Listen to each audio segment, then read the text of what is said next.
Like finding a rogue shard from a long ago broken glass with the tender bottom of your foot, you realize that you haven't talked to your mother in what must be months now.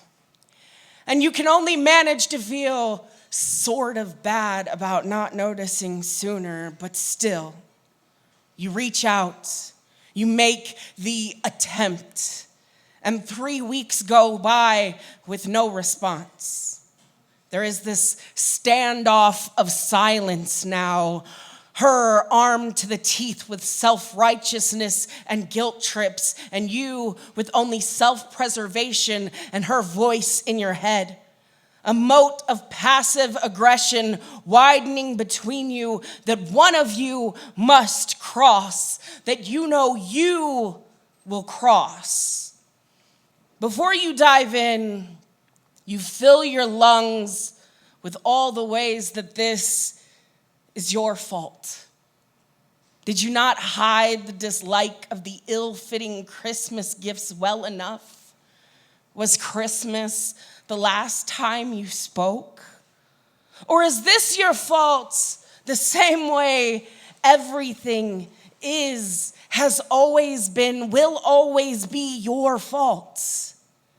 Is your mother more upset that you aren't talking or that you aren't hearing her talk?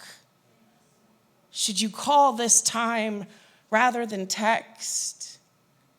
And then, before you can reach for the phone, a sphinx pads gracefully in and stands guard at your throat.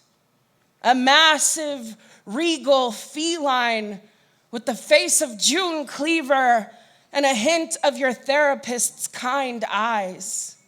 She says you must first answer her riddles before you can reach out to this woman who birthed you.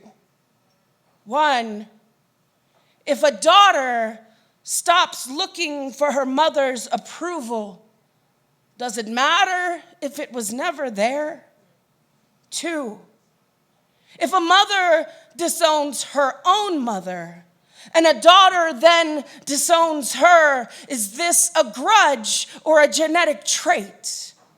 If a mother hears her daughter being beaten by an angry son in another room of the house, perhaps even the room right next to her own, and pretends she doesn't, is she still a mother?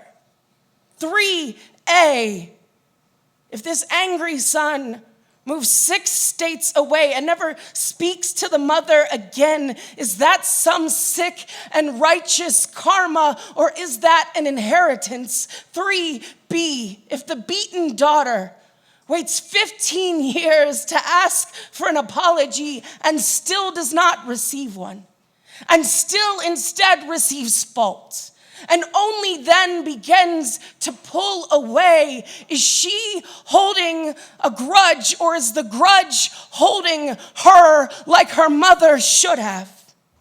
4, if a daughter forgives her mother again, will it hurt more or less when the mother is careless with her again?